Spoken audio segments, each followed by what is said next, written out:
ब्रह्म सूत्र के तीसरे अध्याय के तीसरे पाद के सातवां सूत्र करेंगे, सेवेंथ सूत्र करेंगे।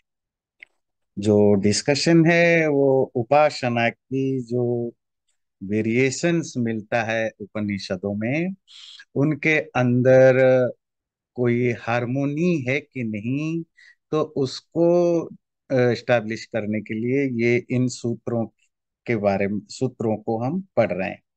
उसी से रिलेटेड आगे भी है। जो डिफरेंसेस, सीमिंगली डिफरेंसेस दिखता है, वो एक्चुअली एक ही है इस बात के लिए। नवा प्रकरण भेदात परो वरीयस्त्वादिवत। प्रकरण के भेद के कारण से, प्रकरण कहते हैं सब्जेक्ट मैटर, सब्जेक्ट मैटर के डिफरेंसेस के कारण से अगर आप कहें उपासना में भेद होता है, डिफरेंसेस ऑफ उपासना होता है, न ऐसा नहीं। क्यों? परोवरीयत्वादिवत, परोवरीय आदि के तरह। चलिए, परोवरीय क्या है वो तो समझेंगे। पहली चीज है, अलग अलग उपनिषदों में या एक ही उपनिषद में अलग अलग जगह पर अगर सब्जेक्ट मैटर अलग हो, उनमें डिफरेंसेस हो, तो उपासना को डिफरेंस क्यों ना माना जाए? तो क्योंकि अलग कंटेक्स्ट में अलग डिस्कशन है, तो उस कंटेक्स्ट में वैसे ही उपासना होनी चाहिए। अगर ऐसा आप कहो, ये भी नहीं, ये सब एक ही है, परोवरीयत्वादिवत। ये परोवरीय की तरह क्या है? तो बात है कि छांदोग्य उपनिषद में ही दो जगह दो अलग अलग तरह की उद्गीत की चर्चा है। अच्छा, बड़ा इंटरेस्टिंगली पिछले एक दो हफ्ते से आप एक नए शब्द को बार बार सुन रहे हैं। अब उससे आप फैमिलियर भी हो जाएंगे। तो क्या है? उद्गीत, है ना? ये बड़ा इंटरेस्टिंग वर्ड आपको मिला। और ये सामवेद से रिलेटेड है, और छांदोग्य उपनिषद भी सामवेद से रिलेटेड। तो उद्गीत उपासना के दो अलग अलग कॉन्टेक्स्ट में दो अलग अलग डिस्क्रिप्शन मिलता है। पहला छांदोग्य उपनिषद में 1:6:6 में आता है, अथ य एषो अंतरादित्य हिरण्मयः पुरुषो दृश्यते। ये जो आदित्य में, सूर्य में हिरण्मय गोल्डन पुरुष आत्मा दिखता है। हिरण्यश्मश्रु, गोल्डन बियर्ड, है ना, सोने कलर का दाढ़ी। हिरण्यकेश, सोने के बाल वाला। प्रणखात सर्वमेव सुवर्ण, नाखून से लेकर सर तक सब कुछ सोने का है। तो ये उद्गीत की डिस्क्रिप्शन है। दूसरे जगह उसी छांदोग्य उपनिषद के 1:9:1 में, आकाशो हि एव एभ्यो जायमान आकाशः परायणम। आकाश ही इन सबसे बड़ा है, आकाश ही सबकी एब्सोल्यूट गोल है। स एषा परोवरियान उद्गित, वो जो आकाश है जो कि पर हाईएस्ट है, और वरीय ग्रेटेस्ट है। ऐसे उद्गित की उपासना करनी चाहिए। तो दोनों अलग अलग कॉन्टेक्स्ट में, एक जगह तो उद्गीत, उद्गीत मतलब ओंकार ब्रह्म, है ना, वो सोने के दाढ़ी वाला, सोने के बाल वाला, सोने के कलर वाला आत्मा बताया। और दूसरों में उसको आकाश जैसा बताया। तो ये दोनों अलग अलग रूप हैं। तो दोनों अलग अलग देवताओं के बारे में बात हो रही होंगी, शायद दो अलग ही कोई ब्रह्म होंगे।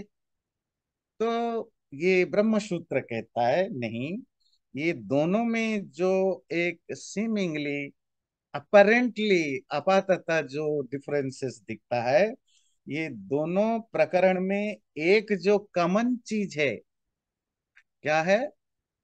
वो है उद्गीत। उद्गीत की जो डिस्क्रिप्शन है अलग जगह अलग अलग तरीका का है। तो उपासना उद्गीत की ही करनी दोनों जगह कहते हैं, एक ही उपनिषद में। बस अलग अलग जगह अलग अलग तरह के डिस्क्रिप्शन है। और उस डिस्क्रिप्शन का सिर्फ इतना भाव है, व्यक्ति अलग अलग कॉन्टेक्स्ट में, अलग अलग सिचुएशन में भगवान को अलग अलग रूप में समझने की कोशिश करता है। पहले जहां वो हिरण्य वाला प्रसंग आया, गोल्डन जिसको कहते हैं, ये गोल्डन वेदों में बहुत फेवरेट वर्ड है। हिरण्यगर्भ सुक्त भी है, हिरण्यगर्भ समवर्तताग्रे, है ना। वहां भी गोल्डन ओम कहते हैं। हिरण्मयेन पात्रेण सत्यस्य, हिरण्य का बड़ा चीज। तो हिरण्य शब्द गोल्ड के लिए नहीं, शाइनिंग, जो चीजें शाइन करता है, चमकता है, प्रकाश। अच्छा, प्रकाश के साथ गोल्डन की कनेक्शन क्यों है? जब आप सूरज को देखते हैं ना, वो गोल्डन कलर का दिखता है। वैसे प्रकाश जो है, लाइट है, वो गोल्डन कलर का नहीं होता है। पर जब हम सूरज को, जो जो लाइट का जो मेन सोर्स है, एज ए ह्यूमन बीइंग, जब हम देखते हैं सूरज को, वो नॉर्मली गोल्डन कलर से उसको देखा जाता है, या ऑरेंज कलर, या उसी से मिलता जुलता कलर से। वेदों में, उपनिषदों में जहां भी हिरण्य या गोल्डन आए, उसका मतलब होता है प्रकाश स्वरूप, ब्रिलियंट। और वो ब्रिलियंस की कनेक्शन सूरज जैसा होने से होता है। तो पहले में प्रकाश स्वरूप परमात्मा, दूसरे में जो आकाश की बात कही, वो आकाश जैसे सर्वव्यापक है, सब जगह फैला हुआ है, ऑल परवेडिंग। इसी तरह सर्वव्यापक परमात्मा की उपासना है। तो दोनों जगह उद्गीत की उपासना है, पर उनकी एडजेक्टिव्स अलग अलग है। इसको आप ऐसे समझ सकते हैं, देवदत्त नामक एक व्यक्ति, आप उसके बारे में बात कर रहे हैं। तो जब आप देवदत्त के बारे में मुझे बताया कि आचार्य जी, देवदत्त जब आप जा रहे हैं, दिल्ली जा रहे हैं, न्यूयॉर्क जा रहे हैं, तो आपको देवदत्त मिलेगा, आप उससे मिलेंगे। वो बहुत ही लंबा है, 6 फुट का है वो, 50 साल का एज का है वो। ये बिजनेस करता है, उसका घर अमुक जगह पर है, उसके इतने भाई बहन हैं, उसके इतने बच्चे हैं, उसकी पत्नी ये करती है, उसके माँ बाप ये करते हैं, उनका घर ऐसा है। ये आपने डिस्क्रिप्शन मुझे बताया। मैंने अपने एक दूसरे दोस्त को पूछा कि भाई वो देवदत्त कौन है, जरा बताओ। तो उसने बताया कि वो देवदत्त जो है, वो बहुत धार्मिक है, या वो बहुत चैरिटी का काम करता है, वो बहुत पॉपुलर है। तो दोनों तो अलग अलग चीजें लोगों ने बताया। एक ने बताया कि वो धार्मिक है, वो चैरिटी करता है, वो बहुत पॉपुलर है, वो बहुत आदि आदि आदि आदि। दूसरे ने तो बताया उसकी पत्नी, उसके बच्चे, उसके माँ बाप, उसका घर। दो अलग अलग डिस्क्रिप्शन है, पर दोनों को हम अलग अलग माने नहीं। क्यों? क्योंकि दोनों में जो एक कॉमन कॉमन चीज है, वो है देवदत्त। बात समझ में आती है? सपोज आप में से मैं किसी की नाम लूं, तो सपोज महेंद्र जी सामने देख रहे हैं, तो महेंद्र जी के बारे में चार लोग अलग अलग जगह में बात करूं, तो चार मुझे अलग अलग तरह के डिस्क्रिप्शन मिलेगा। कोई हो सकता है उनके फिजिकल अपीयरेंस के बारे में बताए, कोई उनके एड्रेस के बारे में बताए, कोई उनके दिल्ली कनेक्शन के बारे में बताए, कोई फैमिली के बारे में बताए। पर इन इन सब में कॉमन चीज क्या है? महेंद्र जी। तो फिर आपको करना क्या है? इन सब चीजों को समाहार करना, पहले सूत्र में पढ़ा था ना, इन सबको कंबाइन करना। जब आप इनको कंबाइन कर देते हो, तो सबने जो अलग अलग बताया था, और नाम एक ही महेंद्र जी का नाम लिया था, तो महेंद्र जी का एक फुल फ्लेज पूरी बायोडाटा सामने आ जाती है। इसी तरह उपनिषदों में यही, इसको आप प्रॉब्लम कहिए, इसको आप परिस्थिति, सिचुएशन कहिए, यही है। अलग अलग जगह, अलग अलग कॉन्टेक्स्ट में, अलग अलग मेटाफोर यूज करके, अलग अलग रेटोरिक वे में ब्रह्म की चर्चा की गई है। पर जब आप इन सब को समझते हैं, उसके अंदर एक सिंगुलरिटी को पकड़ते हैं, वो है ब्रह्म, जो उद्गीत है या ओम है, उसी की चर्चा है, तो फिर कंफ्यूजन कुछ रहेगा नहीं। जैसे एक जगह और छांदोग्य 1:2:2 में आता है, प्राणम उद्गीतम उपासाम चक्रिरे। प्राण ही उद्गीत है, उस प्राण को उपासना करो। अब प्राण की उपासना करो, तो बहुत सारे जगह लिखा है। तो ये एक दूसरा कंफ्लिक्ट पॉइंट बनेगा। पर इन्होंने क्लियर किया, प्राण की उपासना का अर्थ प्राणम उद्गीतम, उद्गीत परमात्मा ब्रह्म को ही प्राण कहा गया, उसकी उपासना करना। अरे इससे एक मजेदार बात आई, आजकल बहुत सारे, क्योंकि ये तंत्र के इन्फ्लुएंस से जो बहुत सारे योग वाले जो योग सिखाते हैं या कराते हैं या प्रवचन देते हैं, तो वो तंत्र के इन्फ्लुएंस से आजकल बहुत सारी चीजें शुरू होगी, वाइब्रेशन का, उसका उसका है ना, वो नाद ब्रह्म, पता नहीं क्या क्या क्या, वो चक्र कुंडलिनी चक्र जागृत करना, 50 तरह की चीजें तंत्र के इन्फ्लुएंस में वो सब बोलने लग जाते हैं। मतलब वो कुन भानुमति की कुनवा इधर से ईंट लिया, उधर से सीमेंट लिया, सब मिला के खिचड़ी बना के रख दिया। उनमें से एक ये आजकल शुरू हो गई कि प्राण की उपासना, प्राण को मत। वहां तो जो प्राण शब्द है, ये सांस जो आप लेते हैं, प्राणायाम में प्राण है, उससे रिलेटेड तो है नहीं।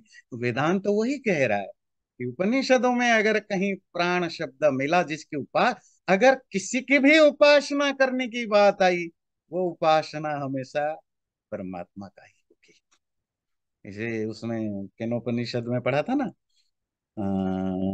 क्या, यच्चक्षुषा न पश्यति ये न चक्षुंषि पश्यन्ति तदेव ब्रह्मत्वं विद्धि नेदम यदिदमुपासते। ये जो तुम जिसकी उपासना करते हो, वो ब्रह्म नहीं, ब्रह्म वो है जिसको आंखों से देखा नहीं जा सकता, पर जिसके कारण से आंख देखने की शक्ति रखता, उसकी उपासना करो। कान से जिसको सुना नहीं जा सकता, जिसके कारण कान में सुनने की शक्ति है, उसकी उपासना करो, उसकी नहीं जिसकी उपासना कर रहे हो। किसकी उपासना कर रहे हो?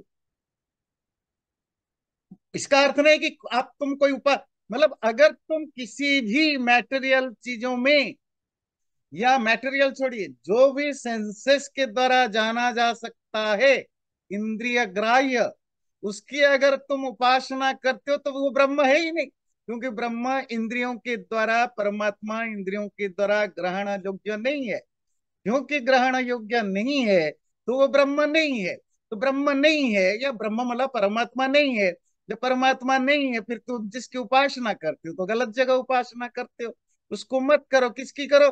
उस परमात्मा की करो जिसके कारण आंखों के देखने की शक्ति है, जिसके कारण कान में सुनने की शक्ति है, जिसके कारण मन में सोचने की शक्ति है। वो पूरा केनोपनिषद की पूरी चैप्टर आपने पढ़ा होगा, है ना। तो जहां भी उपासना आए, भक्ति, उपासना, पूजा, वो सिर्फ परमात्मा या ब्राह्मण के लिए ही समझना। और वहां जो भी एडजेक्टिव होगा, जो भी शब्द होंगे, वो उस ब्रह्म के एडजेक्टिव के रूप में लेना, न कि उसको किसी दूसरे सेंस में लेना। अभी उसकी चर्चा करेंगे, कितने तरह के शब्द मिलते हैं, अगले सूत्र में हम उसकी भी करेंगे, एक दो सूत्र के बाद। आज संज्ञात चेत तदुक्तम अस्तित्व तदपि। संज्ञा कहते हैं नाम, नेम इसको आप कहते हैं। संज्ञा के कारण, संज्ञा के नाम के डिफरेंसेस के कारण से भी उपासना के डिफरेंसेस माना जाए। अगर तदुक्तम, अगर आप चेत, अगर आप ऐसा कहना चाहो, तदुक्तम, ये हम पहले ही इस पर काफी डिस्कशन कर चुके हैं। पूर्व पक्ष का कहना है, पूर्व पक्ष समझ गए ना, जो अपोनेंट है या क्वेश्चन पूछने वाला है, शिष्य है, क्वेश्चनर है, जो भी है, जो सबसे पहले स्टार्ट करता है कोई भी डिस्कशन में, शुरुआत कौन करता है? क्वेश्चनर, क्वेश्चन पूछने वाला। तो इसीलिए वो पूर्व पक्ष है। अच्छा, आंसर मिलता है वो उत्तर, उत्तर मतलब बाद में, पूर्व मतलब पहले, इसीलिए उसको पूर्व पक्ष। हमारे यहाँ जो शास्त्र परंपरा में जो डिस्कशन या डिबेट में दो पक्ष होना जरूरी है, पूर्व पक्ष, उत्तर पक्ष। पूर्व पक्ष में अपोनेंट भी हो सकता है, सपोज डिबेट चल रहा है, तो जो जो अपोनेंट है वो पूर्व पक्ष है, जो आंसर दे रहा है वो उत्तर पक्ष। या गुरु शिष्य में डिस्कशन चल रहा है तो शिष्य पूर्व पक्ष, गुरु उत्तर पक्ष। या दो व्यक्तियों में डिस्कशन चल रहा है, जो पहले क्वेश्चन पुट करेगा या पहले अपनी बात रखेगा वो पूर्व पक्ष, दूसरा उत्तर पक्ष। बात क्लियर है ना, पूर्व पक्ष उत्तर पक्ष। तो पूर्व पक्ष का ये क्वेश्चन है कि उपनिषदों में या वेदों में भी ब्राह्मण, वैश्वानर, अक्षर, दहर, ज्योति, प्राण, भूमि, आकाश आदि अनेक नामों के नामों से अलग अलग उपासना का टॉपिक डिस्कशन हुआ है। क्योंकि ये अलग अलग हैं, तो इनको, उनकी उपासना को भी अलग अलग माना जाए। क्योंकि उपासना का जो ऑब्जेक्ट है, उपास्य, वो अलग अलग है, तो उपासना को भी अलग मानेंगे। तो क्योंकि उपास्य अलग है, देवता अलग है, तो उपासना भी अलग माननी पड़ेगी। फिर हम अलग अलग गुणों को अलग अलग जगह से उपसंहार या कंबाइन करने की क्या जरूरत है, हम नहीं करेंगे। उत्तर पक्ष इसमें आंसर देता है, संज्ञातः चेत, अगर आप नामों की डिफरेंसेस के कारण अलग अलग उपास्य मानते हो, अलग अलग उपासना के योग्य देवता मानते हो, वो सही, ये गलत है। और इसका आंसर हम दे चुके हैं। कहां दे चुके हैं? तदुक्तम। पूरे प्रथम अध्याय के प्रथम पाद से 20th सूत्र से लेकर 20वें सूत्र से लेकर पूरे प्रथम अध्याय के लास्ट चौथे अध्याय, प्रथम अध्याय के चौथे पाद के लास्ट सूत्र तक। हर अध्याय में 4 पाद होते हैं ब्रह्म सूत्र में, है ना। तो 4 पाद, एक पाद में 30, 40, 50, 60 मंत्र सूत्र होते हैं। तो प्रथम अध्याय के प्रथम पाद के 19 सूत्र को छोड़ दें, 20वें सूत्र से लेकर आखिर तक, चौथे पाद के आखिर तक जितने भी सूत्र है, इन्हीं चीजों के डिस्कशन में ही हमने बिताया कि ये जो उपनिषदों में अलग अलग, कहीं आकाश शब्द से है, कहीं दहर शब्द है, कहीं ज्योति शब्द है, कहीं प्राण शब्द है, कहीं भूमि शब्द है, कहीं आकाश शब्द है, कहीं आत्मा शब्द है, कहीं मन शब्द है, कहीं बुद्धि शब्द है। ये सारे शब्द कैसे कॉन्टेक्स्ट के हिसाब से कहीं के ब्रह्म का ही अर्थ देते हैं। इसका अर्थ नहीं कि मन का अर्थ ब्रह्म होता है, मन का अर्थ मन ही होता है, पर एक पर्टिकुलर कॉन्टेक्स्ट में जहां उपासना की बात आए, तो वहां वो मन का अर्थ ब्रह्म रहता है। और इस तरह हमने पूरी लॉजिकली प्रॉपर डिस्कशन के साथ ये इसका हमने समाधान या सोल्यूशन दे रखा है। वो प्राण हो, आकाश हो, ज्योति, ज्योति मतलब लाइट हो, अक्षर, दहर, दहर हार्ट को कहते हैं, हार्ट की एक जगह को, भूमि, वैश्वानर, इन सब पदों में हमने अलग अलग चीजें डिस्क्राइब कर रखा है। और ये बता रखा था वहां कि ऐसा अलग अलग नाम क्यों है। क्यों? क्योंकि एक ही ब्रह्म के अलग अलग फंक्शंस होने के कारण से, उसके अलग अलग एट्रीब्यूट्स, अलग अलग फंक्शन को अलग अलग जगह डिस्क्राइब या डिस्क्रिप्शन करने के कारण से ऐसा अलग अलग दिखता है। व्याप्तेश्च समंजसम। और क्योंकि परमात्मा की व्याप्ति है, इट एक्सटेंड्स, उसकी जो परवेशिवनेस है, सब जगह जो उसकी व्यापकता है, तो उस व्यापकता के कारण सब स्थानों में उसकी उपासना का विधान अप्रोप्रिएट या समंजस मतलब अप्रोप्रिएट या उचित माना जाएगा। ब्रह्म के जो इस सूत्र के दो अलग अलग इंटरप्रिटेशन है, मैं दोनों इंटरप्रिटेशन रख, कुछ आचार्यों ने जो इंटरप्रेट किया, व्याप्ति, परमात्मा की जो व्याप्ति अर्थात जो व्यापकता, जो परवेशिवनेस होने के कारण से, जब आप ऑल परवेशिव होते हैं तो अलग अलग कॉन्टेक्स्ट में आपका स्वरूप अलग अलग हो जाता है। वायु है, विंड है, सेम विंड है, पर जब आप अलास्का में जाते हैं उसकी फीलिंग अलग है। जब आप वो समुंदर में होते हैं उसकी फीलिंग अलग है। जब आपको ह्यूस्टन में होते हैं, आप उसको वो अलग तरह से आप फील करते हैं उसको। फिर जब वो आता है, आपकी टर्नाडो आता है, उस समय वो अलग रूप में दिखता है। जब तूफान आता है अलग रूप में दिखता है। जब बारिश के साथ आता है अलग तरह से फील होता है। एक ही वायु अलग अलग सिचुएशन में अलग अलग तरह के फील हो सकते हैं। इसी तरह परमात्मा सबके अंदर है, सब जगह है, सर्वव्यापक है, और उसको लोग अलग अलग दृष्टि से उसको रेटोरिकली, मेटाफोरिकली उसको डिस्क्राइब करते हैं। कहीं उसको सूर्य के रूप में बताया गया, कहीं उसको प्राण के रूप में बताया गया, वगैरह वगैरह। उपनिषदों में तो इसी रूप में बताया गया। ये जो आजकल आप हम हिंदुओं में पूछते हैं, ये तो बहुत ही बाद में पुराणों में जो माइथोलॉजिकल स्टोरीज में जो कैरेक्टर्स हैं, उनको हमने देवता बनाकर पूजते हैं। पर इवन जो प्री पौराणिक स्टेट में तो इनका कोई नामो निशान भी नहीं था। तो उस समय भी ब्रह्म के नाम पर जो अलग अलग उपासनाओं के बारे में कंफ्यूजन हो सकता है, वो इसी तरह के शब्द थे। बात समझ में आती है? इसके अलावा कोई शब्द ही नहीं थे। नहीं तो फिर वेदांत तो उनका भी यहाँ समाधान कर लेता कि जिसको आप शिव कहते हो वो वे है, जिसको विष्णु कहते हो वो एक्चुअली ब्रह्मा है, जिसको गणेश कहते हो एक्चुअली ब्रह्मा है। क्योंकि उस समय इस तरह की चीजें नहीं थी, तो वेदांत को उस पर काम करने की जरूरत नहीं थी। उस समय जिन चीजों पर प्रॉब्लम हो सकता था, उनका समाधान दे रहे, यही शब्द उन दिनों चलते थे। बात क्लियर हो रही है? तो व्याप्ति व्याप्ति होने के कारण से, सर्वव्यापक होने से, तो जहां भी अलग अलग तरह के डिस्क्रिप्शन है, वो एक ही परमात्मा की उपासना है। तो ये सूत्र का ट्रांसलेशन, जो साक्षात्कृत धर्म ऋषियां हैं, साक्षात्कृत धर्म ऋषि समझते हैं। ऋषि तो समझते हैं सीयर, देखने वाला।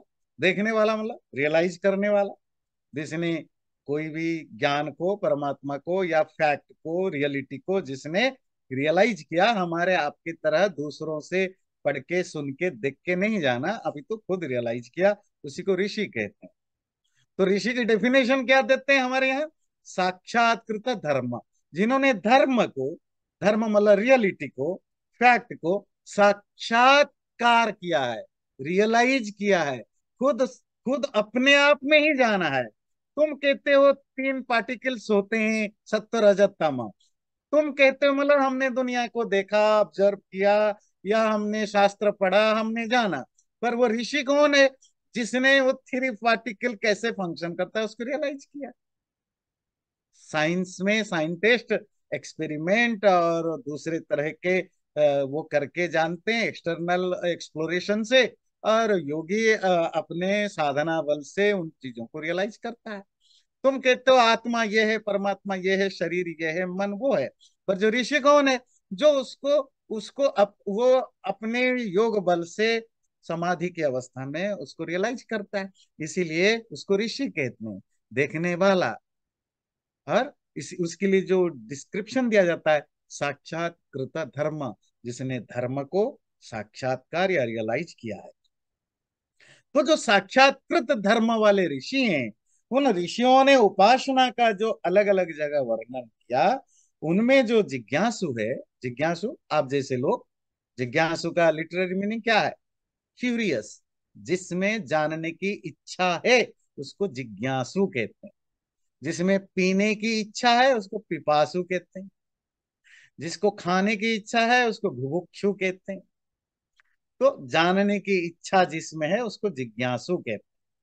तो जो जिज्ञासु लोग हैं, जिनको जानने की इच्छा है, उन लोगों ने यथा रुचि, जैसी उनकी इंटरेस्ट है, यथा उपदेश, जैसा उन्होंने सुना समझा, यथा स्तर और जैसा उनका लेवल है, इंटेलेक्चुअल लेवल है, उसके बेसिस पर उन्होंने परमात्मा को उपासना की और परमात्मा को डिस्क्राइब करने की कोशिश की।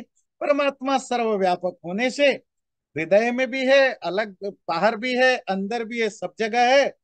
तो इसीलिए अलग अलग लोग अपने अपने इंटेलेक्चुअल, इमोशनल रियलाइजेशन की लेवल के बेस पर, अपने अपने इंटरेस्ट के बेस पर, अपने अपने अंडरस्टैंडिंग के बेस पर, उन्होंने ब्रह्म को रेटोरिकली या मेटाफोरिकली डिस्क्राइब किया और उसको उसी रूप में उपासना किया। क्यों? क्योंकि परमात्मा व्याप्त है। तो सपोज इसको हम ऐसे लेते हैं, आप मुझे कहो कि आप ब्रह्म के बारे में कुछ बताइए। मैं आपको 5 मिनट तक जो भी बताऊंगा, आप रिकॉर्ड करके रखिए।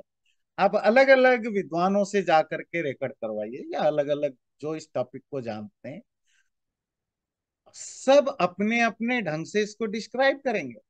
अगर आपकी समझदारी ठीक ठीक ना हो, या वेदांत की स्टाइल में समझने की आपको एटीट्यूड नहीं है, तो आप कंफ्यूज्ड होंगे कि सब लोग तो अलग अलग बात कर रहे हैं, मैं किसकी सुनूं। पर एक्चुअली सब लोग अलग अलग बात नहीं कर रहे हैं, सब लोग अलग अलग तरीके से बताने की कोशिश कर रहे हैं। तरीके से क्यों?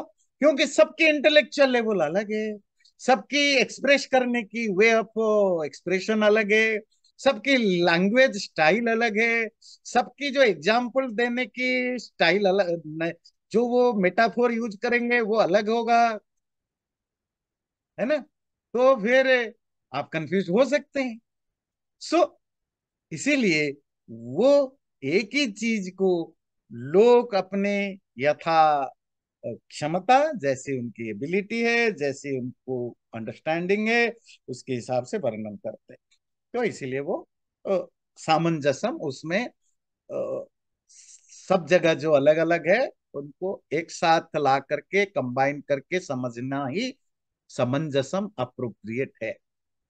दूसरा इंटरप्रिटेशन मिलता है, और वो इंटरप्रिटेशन रिलेटिव है। वो छांदोग्य उपनिषद का एक मंत्र से रिलेटेड करके कहते हैं, ओम इति एतद अक्षर मुद्गीथम उपासित। ये तो बड़ा फेमस है, छांदोग्य उपनिषद का पहला वो है कि ओम इति एतद अक्षरम, ये जो अक्षर है, ब्रह्म है, परमात्मा है, उसको उद्गीत नाम से उपासना करो। यहां उद्गीत और ओंकार दो अलग अलग चीजें, क्योंकि कहीं उद्गीत की नाम है, कहीं ओंकार की नाम है। शास्त्रकार कहते हैं कि ये दोनों अलग अलग नहीं है, ओमकार व्यापक है। ओमकार की जो शास्त्रों में जो डिस्क्रिप्शन है वो व्याप्त है, सब जगह फैला हुआ है। सभी शास्त्रों में, शास्त्र मतलब यहाँ वेद, ब्राह्मण, आरण्यक, उपनिषद, मतलब श्रुति शास्त्र। उपनिषद तक तो बाकी शास्त्र आए ही नहीं थे ना, उस समय तो सिर्फ चार ही शास्त्र थे, मतलब वेद, संगीत, ब्राह्मण, आरण्यक और उपनिषद खुद, है ना। तो सभी श्रुति शास्त्रों में ओमकार का सब जगह व्याप्ति है। उद्गीत तो सिर्फ छंदोग्य उपनिषद में यूज हुआ। तो एक्चुअली उद्गीत को ओमकार का एडजेक्टिव मानो, विशेषण मान के चलोगे तो आपको दो अलग अलग चीजें दिखेंगे नहीं। मतलब इसको ऐसे समझिए, देवदत्त जो लंबा है, देवदत्त जो पढ़ा लिखा है, देवदत्त जो व्यापारी है, उसको मैं देखने जा रहा हूं। तो देवदत्त और व्यापारी दो अलग अलग लोग नहीं हुए। ओमकार जो उद्गीत है, उद्गीत मतलब जिसको ऊंचा गाया जाता है, तो फिर दो अलग अलग नहीं होंगे। तो आप उद्गीत के एडजेक्टिव के रूप में ओमकार को क्यों नहीं लोगे? ओमकार के एडजेक्टिव के रूप में उद्गीत को क्यों लोगे? क्योंकि ओंकार पूरे शास्त्रों में सब जगह ओंकार की व्याप्ति है। इसीलिए वो जो व्यापक ओंकार की डिस्कशन है, तो उसी नाते लीजिए। अगला सूत्र है, सर्वाभेदादन्यत्रेणी। सर्व अभेदा, सब जगह अभेद होने के कारण से, अभेद नॉन डिफरेंस, सब जगह मतलब सभी श्रुतियों में, सभी शास्त्रों में ब्रह्म की उपासना में अभेद या नॉन डिफरेंस होने के कारण से ब्रह्म के जो गुणों का अन्यत्र, दूसरे जगह जो बताया गया है, वर्णन है, वो दूसरे जगह जहां बताया नहीं गया, वहां इसको तो संबद्ध या रिलेट कर देना चाहिए। क्या भाव है? सभी उपनिषदों में, सभी श्रुति ग्रंथों में ब्रह्म की ही उपासना की बात कही गई, तो सारी ब्रह्म उपासनाओं में नॉन डिफरेंस या अभेद है। तो अगर किसी पर्टिकुलर जगह पर ब्रह्म की कोई स्पेसिफिक एडजेक्टिव्स हैं और दूसरी जगह वो एडजेक्टिव नहीं है, तो आप उस एडजेक्टिव को उस जगह जाकर के लगा देना। सपोज आप कठोपनिषद में एक ब्रह्म की उपासना पढ़ते हैं, और उसको बताते समय जो मेटाफोर्स यूज हुआ, जो रेटोरिक यूज हुआ, जो एडजेक्टिव यूज हुआ, वो छांदोग्य उपनिषद में नहीं है। कोई दूसरे रेटोरिक, दूसरे अलंकार, दूसरे उपमा, दूसरे विशेषण है। तो आप इसको ले कठोपनिषद की व्याख्या करो, छांदोग्य का वहां ला के लगा दो। छांदोग्य में पढ़ते हो तो कठोपनिषद का वहां ले आओ। इसीलिए आप देखेंगे ज्यादातर जो विद्वान लोग जो प्रवचन करते हैं किसी टॉपिक पर, तो वो इस उपनिषद का एक कोट कर लेते हैं, एक वेद का कोट कर लेते हैं, एक ब्रह्मसूत्र का कोट कर लेते हैं। भाई आप एक चीज पर बोल रहे हो तो 10 जगह से क्यों कोट करते हो? क्योंकि जो 10 जगह अलग अलग लिखा हुआ है वो 10 अलग अलग लोगों के लिए नहीं। इन इन सबको जब आप इकट्ठा करोगे, तभी जाकर के पूरा ब्रह्म का जो स्वरूप है, और वो जो अलग अलग एंगल से अलग अलग लोगों ने देखा, जाना, सुना, समझा, उनको जब इकट्ठा करोगे तब आपको पूरा एक पिक्चर समझ में आएगा कि अच्छा ब्रह्म ऐसा है। और उसकी उपासना भी कोई अलग अलग नहीं, सबको मिला के देखोगे, अच्छा ये तो सेम चीज है, सेम चीज है। तो अलग अलग जो गुण शास्त्रों में एक जगह कहे गए हैं, वो अन्य उपासना में वो गुण अगर नहीं भी है, उनको आप कंबाइन कर लीजिए, तो वो एक ही हो जाएगा, फिर आपको कोई प्रॉब्लम नहीं होगा। और एक आज के लिए और लास्ट सूत्र लेंगे, 11वां सूत्र। आनंदादय प्रधानस्य। प्रधान, प्रधान मतलब जो जो मुख्य, मुख्य मेन। मुख्य, या जो मेन, या जो मुख्य है, उस मुख्य मतलब यहाँ परमात्मा या ब्रह्म का आनंद आदि। आदि मतलब आदय मतलब एक्सेट्रा, आदि एक्सेट्रा एक्सेट्रा एक्सेट्रा, आनंद आदि चीजा भी आदि गुण होते हैं। प्रधान शब्द से मोस्टली किस चीज का अर्थ लिया जाता है? सांख्य में, योग में प्रधान शब्द से प्रकृति के अर्थ ली जाती थी। प्रकृति समझते हैं? जो मूल प्रकृति है संसार का, जो ओरिजिनेशन जहां से होता है, सत्व रज तमो गुणात्मक जो जो कंबाइन है सत्व रज तम की, वो जो स्टेट है, अर्थात मटेरियल वर्ल्ड की जो जो रॉ स्टेट है, उसको प्रकृति या प्रधान कहा जाता है। वहां एक दूसरे सेंस में कहा जाता है, यहाँ दूसरे सेंस में प्रधान, मुख्य, मेन। जो जो डिस्क्रिप्शन या जो वर्णन उपनिषदों में है, वो मुख्यतया परमात्मा का ही वर्णन है। परमात्मा को ही ब्रह्मन या कहते हैं। तो परमात्मा ही प्रधान है, और उस परमात्मा जो प्रधान है, उसके जो आनंदादि गुण है, अलग अलग जगह अलग अलग तरीके से बताए गए हैं। आनंद आदि में क्या आता है? जैसे भाई दबे मैंने बताया बहुत बार है कि एक सिंपल कॉमन हिंदू के लिए जो याद रखनी चाहिए, कोई पूछे कि हमारे यहाँ परमात्मा का क्या स्वरूप है, या भगवान का क्या स्वरूप है, या गॉड का क्या स्वरूप है, किसी को बताना है, इसे सिंपल 3 वर्ड सेंटेंस: सत्य चित सच्चिदानंद स्वरूप। सत, इटर्नल, इटर्नली एग्जिस्टेंट। चित, कॉन्सियस। आनंद, ब्लिस। ये तीनों परमात्मा के स्वरूप, यही हिंदू धर्म के हिसाब से परमात्मा का स्वरूप।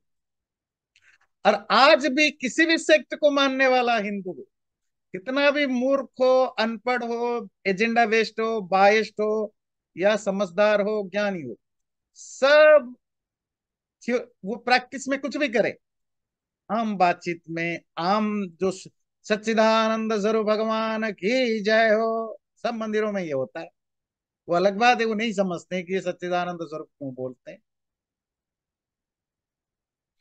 ये तीनों एडजेक्टिव जो होते हैं, इनमें से एक भी अगर आपने नहीं बोला तो वो ब्रह्म नहीं होगा। सत्य, सत मतलब अस धातु से बना, जो संस्कृत क्लास में आते हैं, अस्ति, इज, जो हमेशा इज है, रहता है। तो हमेशा रहने वाले इटरनल तो तीन चीजें हैं, परमात्मा है, आत्मा है, और ये जो मैटेरियल वर्ल्ड, जो अपने ओरिजिनल फॉर्म प्रकृति में रहती है। तो अगला शब्द दिया परमात्मा के लिए, चित्त, कॉन्सस। कॉन्सस आने से प्रकृति हट गई, क्योंकि प्रकृति तो मैटर है, मैटेरियल होने से, जड़ होने से अनकॉन्सस है, चेतना तो है नहीं। पर आप सत और चित्त, आत्मा भी से चेतन स्वरूप है, परमात्मा भी चेतन स्वरूप है। आत्मा भी इटरनल है, परमात्मा भी इटरनल है।